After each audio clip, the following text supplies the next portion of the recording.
পৃথিবীতে দুইটি শব্দের জিকির করুন, সম্পদের অভাব হবে না। আল্লাহ পাক রব্বুল আলামিন আপনাকে সম্পদ দান করবেন, এটা আল্লাহ পাক রব্বুল আলামিন পবিত্র কোরআনুল কারীমের ভিতরে নিজেই বলে দিয়েছেন।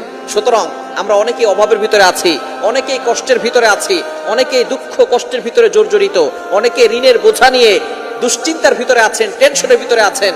যত ধরনের টেনশন আছে, যারা ফ্রাস্ট্রেটেড পিপল, তাদের জন্য এই দুইটি আমলের কথা বলবো। আমি নিজে করে উপকার পেয়েছি, যাদেরকে এই আমলগুলো বলেছি তারাও অনেকটা উপকার পেয়েছে, এবং নবীজি সাল্লাল্লাহু আলাইহি সাল্লাম নিজেই কথা জানিয়ে দিয়েছেন উপকারের কথা। আল্লাহ পাক রব্বুল আলামিন নিজে বলে দিয়েছেন। আপনি চলতেছেন ফিরতেছেন, ওযু ছাড়াও আপনি আমলগুলো করতে পারবেন। একেবারে সহজ দুইটি আমল। নাম্বার 1, 1 নাম্বার আমল হচ্ছে ইস্তেগফার। আস্তাগফিরুল্লাহ, আস্তাগফিরুল্লাহ, আস্তাগফিরুল্লাহ। এই শব্দ কি অনেক কঠিন। আস্তাগফিরুল্লাহ পারে না এটা কিন্তু কোনো মুসলমান নাই যারা আস্তাগফিরুল্লাহ পড়তে পারে না। সবাই আমরা আস্তাগফিরুল্লাহ পড়তে পারি। এর উপকার কি কি আল্লাহ পাক রব্বুল আলামিন নিজে বলছেন। কোরআন খুলেন 29 নম্বর